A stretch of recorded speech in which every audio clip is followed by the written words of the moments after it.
আসসালামু আলাইকুম। অষ্টম শ্রেণীর প্রিয় শিক্ষার্থীরা কেমন আছো? সবাই আশা করি অনেক ভালো আছো। তোমাদের বার্ষিক পরীক্ষার জন্য বিজ্ঞান বিষয়ে যে প্রশ্নটি দেওয়া আছে, তো এখানে গ বিভাগ তোমাদের দৃশ্যপটবিহীন যে প্রশ্নগুলো আছে, এখানে 5টি প্রশ্ন থেকে তোমাদের 3টি প্রশ্ন উত্তর দিতে হবে। ঠিক আছে, এখানে 5টি প্রশ্ন থাকবে এবং এখান থেকে 3টি প্রশ্ন উত্তর দিতে হবে। তো প্রতিটি প্রশ্নের মান হচ্ছে 5 করে। ঠিক আছে, অর্থাৎ 3 5 15, 3টি প্রশ্ন উত্তর দিতে পারলেই তুমি 15 নম্বর পাবে। তো এখানে দেখো 1 নম্বর যে প্রশ্নটি করা আছে যে মাইটোসিস কোষ বিভাজনের বিভিন্ন ধাপ একটি চিত্রের মাধ্যমে প্রকাশ করো। এখানে জাস্ট একটি চিত্র দিতে বলছে। ঠিক আছে, অর্থাৎ মাইটোসিস কোষ যে বিভাজন রয়েছে সেটার একটা বিভিন্ন ধাপ অনুযায়ী একটা যে চিত্র, এই চিত্রটা শুধু দিলেই হবে। ঠিক আছে, তো তুমি এই চিত্রটা পেন্সিল দিয়ে আঁকতে পারবে। তো আমরা আনসারটা যদি তোমাদেরকে দেখাই, অষ্টম শ্রেণী বিজ্ঞান গ বিভাগের প্রশ্ন আমরা দেখতেছি। তো এটা হচ্ছে চিত্র। ঠিক আছে, তো পেন্সিল দিয়ে এগুলো তোমরা মাইটোসিস কোষ বিভাজন দেখতে পাচ্ছ বিভিন্ন ধরনের।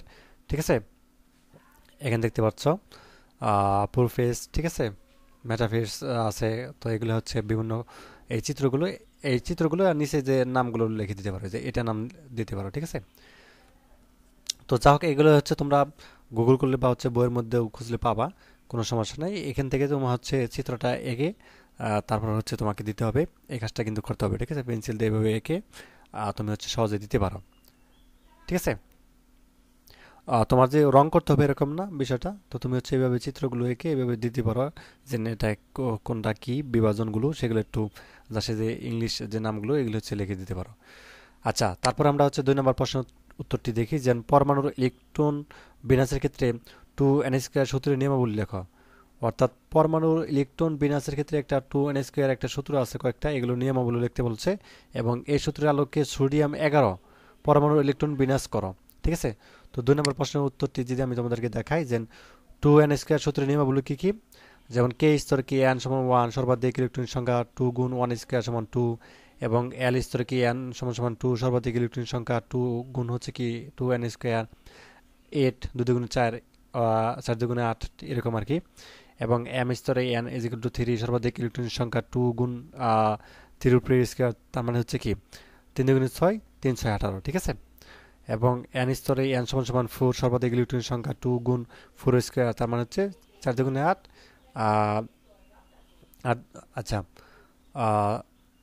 4 গুণ 4 4 7 16, এবং 16 দুগুণে 32। ঠিক আছে, আচ্ছা তারপরে আমাদেরকে বলছে যে সোডিয়াম এন এ পরমাণু ইলেকট্রন বিন্যাসের কথা বলছে আমাদের এখানে। তো আমরা এটা যদি তোমাদেরকে একটু দেখে, সোডিয়াম পরমাণু পারমাণবিক সংখ্যা 11, অর্থাৎ এতে 11টি ইলেকট্রনিক্স রয়েছে। এই ইলেকট্রনিকগুলো 2n² সূত্র অনুসারে সাজানো হলো। এই যে দেখতে পাচ্ছ সাজানো হয়েছে কে স্তর n সমান সমান 1, সর্বাধিক 2টি ইলেকট্রন থাকতে পারে, তাই এখানে দুটি ইলেকট্রন বসানো হয়। এল স্তরে n সমান সমান 2, সর্বাধিক এর 8টি ইলেকট্রন থাকতে পারে, তাই এখানে 8টি ইলেকট্রন বসানো হয়। আর এম স্তরে n সমান সমান 3, অবশিষ্ট একটি ইলেকট্রন বসানো হয়। এটাগুলো লিখে দিবা, আর কিছু করতে হবে না। ঠিক আছে, আচ্ছা বার্ষিক পরীক্ষা নিয়ে যারা দুশ্চিন্তার মধ্যে আছো, তোমাদের জন্য একদম ফ্রিতে একটা খুবই গুরুত্বপূর্ণ বার্ষিক পরীক্ষায় তোমরা একদম ফ্রিতে কিন্তু ভর্তি হতে যাচ্ছ। অষ্টম শ্রেণীতে যারা পড়তেছো, এই মুহূর্তে যারা ভিডিওটি দেখতেছো, তোমরা প্রত্যেকে এই কাজটা করবা। প্রত্যেকে এখানে ভর্তি হবা একদম ফ্রিতে। ফ্রিতে সাজেশন, ফ্রিতে ক্লাস, সব কিছু কিন্তু ফ্রিতে পাচ্ছ। ফ্রিতে কুইজ প্রশ্ন সব কিছু ফ্রিতে পাচ্ছ। তো তোমাকে যেটি করতে হবে, এই ভিডিওটির কমেন্টে চলে যাবা, কমেন্টে অথবা ভিডিও ডেসক্রিপশনে চলে যাবা। এখান থেকে যাওয়ার পর কমেন্টে যে ফার্স্ট যে কমেন্টটা আছে, লেখাই আছে বার্ষিক মূল্যায়ন প্রস্তুতি ফ্রি কোর্সে ভর্তি হতে ক্লিক করা, এই লিঙ্কে ক্লিক করবা। এবং কীভাবে ভর্তি করবা সেটা দেখাচ্ছি। আর তোমাদের অষ্টম শ্রেণীর জন্য একটা গ্রুপ আছে। ঠিক আছে, যে দেখতে পাচ্ছ লেখাই আছে এখানে, এই গ্রুপে জয়েন হবা। অনেক স্টুডেন্ট কিন্তু ইতিমধ্যে জয়েন হয়ে গেছে। আর সর্বশেষে একটা চ্যানেলের লিঙ্ক দেওয়া আছে, এই চ্যানেলটা অবশ্যই সাবস্ক্রাইব করবা। প্রথম যে লিঙ্কটা, এটার মধ্যে থেকে তোমাকে ভর্তি হতে হবে। তো ভর্তি হওয়ার জন্য প্রথম যে লিঙ্কটা সেটা ক্লিক করবা। তো এখানে ক্লিক করার পর তোমাকে একটা পেজে নিয়ে যাবে।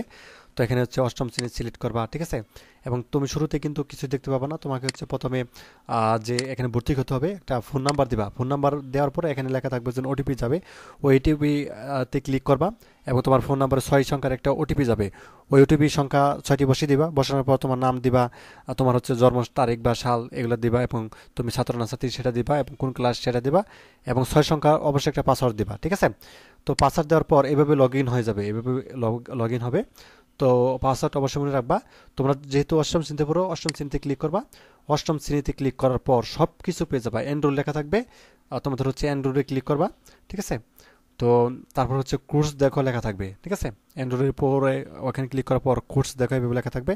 তোমাদের অষ্টম শ্রেণীর বার্ষিক পরীক্ষার জন্য 5টি বিষয়ে 30টি সাজেশন পিডিএফগুলো হচ্ছে ডাউনলোড করতে পারবা এবং আনসার সহ কিন্তু দেওয়া আছে, ঠিক আছে। 30টি লাইভ ক্লাস দেওয়া আছে এবং 30টি পরীক্ষা দেওয়া আছে, মানে কুইজ কুইজ আকারে খুব সুন্দরভাবে। তো হচ্ছে এখান থেকে তোমাদের হচ্ছে সব কিছু পেয়ে যাবা। এই যে ভিডিওগুলো রয়েছে, প্রথমে আসবে ভিডিওগুলো, ঠিক আছে। এখানে বাংলা, ম্যাথ, তারপর হচ্ছে তোমাদের সায়েন্স মানে বিজ্ঞান, ডিজিটাল প্রযুক্তি, ইংলিশ সব কিছু রয়েছে, ঠিক আছে। তো 30টির মতো ক্লাস কিন্তু ইতিমধ্যে হয়ে গেছে, এখানে দেখতে পাচ্ছ। এবং যারা ক্লাস নিচ্ছেন তারা কিন্তু ঢাকা বিশ্ববিদ্যালয় এবং বুয়েটের স্টুডেন্ট, ঠিক আছে। তো কাজেই বুঝতেছো যে কতটুকু এখানে অ্যাক্টিভিটিসগুলো খুবই গুরুত্বপূর্ণ। এবং তারপর হচ্ছে নোট, এই নোটে ক্লিক করে তুমি হচ্ছে সাজেশনগুলো পেয়ে যাবা, ঠিক আছে। এই নোটে ক্লিক করলে হচ্ছে তুমি সাজেশন পেয়ে যাবা। এই দেখতে পাচ্ছ বাংলার সাজেশন, ম্যাথের, সায়েন্স, ডিজিটাল প্রযুক্তি, ইংলিশ, ঠিক আছে। তো মোবাইল দিয়েও করতে পারবা, কোনো সমস্যা নাই। তুমি হচ্ছে ওই জাস্ট লিঙ্কে ক্লিক করে হচ্ছে সব কিছুই করতে পারবা, আজই ভর্তি হয়ে যাও। তো যা হোক, তারপর হচ্ছে আমরা পরের প্রশ্নটা দেখি। 3 নাম্বার, যে সময় রাশি টি বিহীন গতির সমীকরণ প্রতিপাদন করো। তো আমরা যদি আনসারটি দেখি, এই যে এটা হচ্ছে তোমাদের যে সময় রাশি টি বিহীন গতির সমীকরণ প্রতিপাদনের জন্য আমরা ত্বরণ এ প্রাথমিক যোগ ইউ শেষ বেগে ইউ এবং কি সরণ এস এর মধ্যে সম্পর্ক বের করব। তো আমরা জানি গতির প্রথম সমীকরণটা কি, U is equal to U plus হচ্ছে কি এটি। এবং তোমাদের হচ্ছে দ্বিতীয় সমীকরণ S is equal to UT এবং কি 1/2 এটি স্কোয়ার, এবং কি প্রথম সমীকরণ থেকে সময় টি এর মান বের করা যাক। T is equal to U minus হচ্ছে কি ইউ বি মাইনাস ইউ এবং নিচে এ। এবং এখন এই মানটি দ্বিতীয় সমীকরণটি এর স্থানে বসালে পাই, জাস্ট মানটা বসিয়ে পাবো, এটা বসিয়ে দিবে। এবং এখানে এসকে সমীকরণ করা যাক, তখন হচ্ছে এসকে সমীকরণ করবা, ঠিক আছে, এভাবে। এবং এইভাবে হচ্ছে আমাদের জাস্ট মান বসিয়ে তারপর হচ্ছে আমাদের আসবে এস এত সমান এত, এবং অথবা V square is equal to U square plus হচ্ছে 2s, এবং কি এটা হলো টি বিহীন গতির সমীকরণ যা বি ইউ এ এস এর মধ্যে সম্পর্ক স্থাপন করে, শেষ। আচ্ছা, তারপর দেখো 4 নং প্রশ্নের উত্তর। একটি উভলিঙ্গ ফুলের বিভিন্ন অংশ চিহ্নিত করা সহ চিত্র অঙ্কন করা। এখানে একটা চিত্র দিতে হবে ফুলের উভলিঙ্গর। তো সেটা হচ্ছে তোমাদের, আমি যদি তোমাদেরকে দেখাই, এই যে চিত্রটা, ঠিক আছে, এই চিত্রটা হচ্ছে তোমরা অঙ্কন করবা হুবহুব, দেখতে পাচ্ছ। এই চিত্রটা হচ্ছে দিবা তোমরা, ঠিক আছে, হুবহুব এভাবে দিবা। তো এখানে দেখতে পাচ্ছ এই চিত্রটা তোমাকে আঁকতে হবে, এবং চিত্রগুলোর যে নাম রয়েছে এখানে বিভিন্ন অংশের, এই নামগুলো দিতে পারো, ঠিক আছে।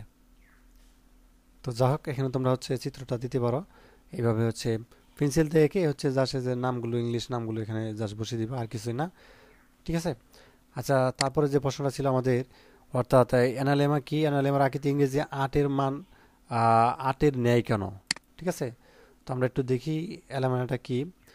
তো আমরা যে একটু দেখি যে অ্যানালেমা হলো সেই আকাশের একটি চিত্র যা ডায়াগ্রাম, যেখানে সূর্য এক বছরে প্রতিদিন একই সময়ে পর্যবেক্ষণ করা হয়। তো একে সাধারণত মাটিতে নির্দিষ্ট অবস্থান থেকে প্রতিদিন একই সময়ে সূর্যের অবস্থান ট্র্যাক করে তৈরি করা হয়। এবং এই পর্যবেক্ষণে দেখা যায় যে সূর্য আকাশে ইংরেজি 8-এর আকৃতির একটি পথ তৈরি করে, যা অ্যানালেমা নামে পরিচিত। এটাকে মুখস্থ করবা। আর 8-এর ন্যায় কেন এটা বলছে, তাই না? তো দুটি কারণে হচ্ছে 8-এর ন্যায় তুমি লিখবা। একটা হচ্ছে কি, পৃথিবীর কক্ষপথের বক্তৃতা এবং এবং উপবৃত্তাকারতা। পৃথিবীর কক্ষপথ সম্পূর্ণ গোল নয় এবং এটি উপবৃত্তাকার, ফলে সূর্যের চারপাশে পৃথিবীর ঘুরতে গিয়ে বিভিন্ন সময় বিভিন্ন গতি চলে। তো পৃথিবী যখন সূর্যের কাছাকাছি থাকে তখন গতিও বেশি থাকে, এবং দূরে থাকলে কি হয়, গতি কমে যায়। এই চিত্রের কারণে বছরের বিভিন্ন সময়ে সূর্যের আকাশে অবস্থান বদলে যায়। আরেকটি কারণ কি, পৃথিবীর মেরু আকর্ষণ। পৃথিবীর নিজস্ব অক্ষরের সাথে কক্ষপথের 23.5 ডিগ্রি একটি কৌণিক যোগ রয়েছে। এই কারণে বছরের বিভিন্ন সময়ে সূর্য পৃথিবীর উত্তর বা দক্ষিণ অর্ধগুলোকে আলাদাভাবে আলোকিত করে। এটির প্রভাবে ঋতু পরিবর্তন হয় এবং একই সময়ে সূর্যের অবস্থান উত্তর দক্ষিণ পরিবর্তিত হয়, ঠিক আছে। তো এইটুকু হচ্ছে তুমি আনসারটা দিয়ে দিবা, খুবই সহজ। তো এই ছিল আজকের মতো। ধন্যবাদ সবাইকে ভিডিও দেখার জন্য।